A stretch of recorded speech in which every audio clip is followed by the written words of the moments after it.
Sadhanashri plotting and construction Buldhana शहरात plots, layout, घर, row house, flat आणि कॉम्प्लेक्स विक्रीसाठी उपलब्ध आहेत.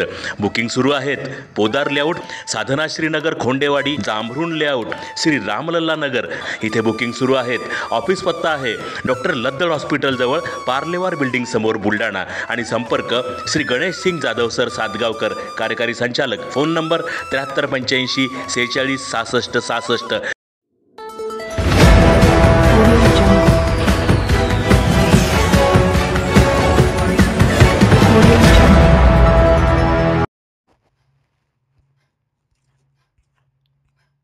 अवैध वाळू उपसा करणाऱ्या 15 बोटी जिलेटिनद्वारे उद्ध्वस्त.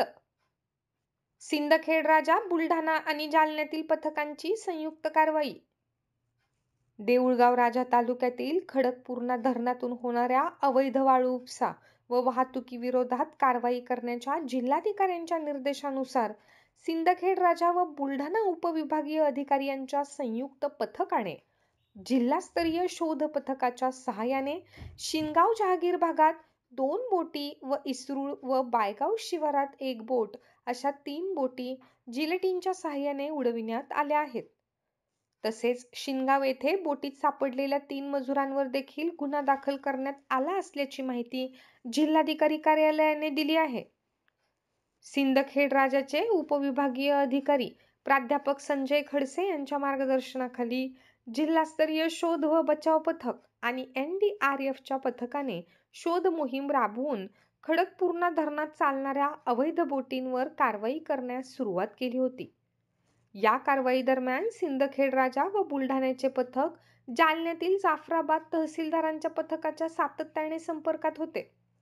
या पथकांनी एकमेकांच्या संपर्कात राहून बुलढाणा जिल्ह्याच्या हद्दीतून जालन्याच्या हद्दीत जाणाऱ्या 6 बोटींसह 6 छोट्या बोटी अशा एकूण 12 बोटी जाफराबाद पथकाने पकडून त्या उद्ध्वस्त केल्या आहेत.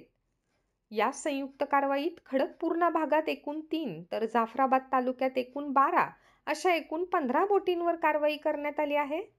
या कारवाईसाठी शोध पथक व जिलेटिनचे सहाय्य प्रशासनाकडून पुरविण्यात आले होते.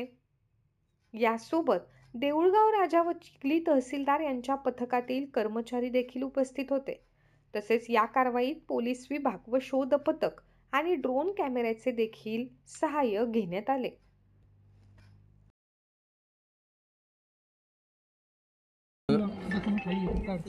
जिल्हास्तरीय शोध आणि बचाव पथकाचे जे NDRFची टीम आहे ते टीमच्या माध्यमातून खडकपूर्णा धरणामध्ये अवैधरित्या ज्या बोटी चालतात त्याच्यावर कारवाई करण्यासाठी शोध मोहीम करण्यात आली.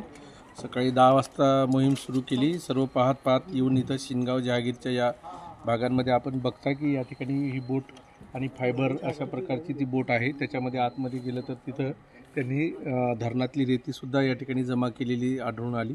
त्या ठिकाणी 3 मजूर होते. ते सदर मजूर झारखंडचे असल्याचे सांगतात. त्यांना पोलीस स्टेशनला पाठवण्यात आलेलं आहे.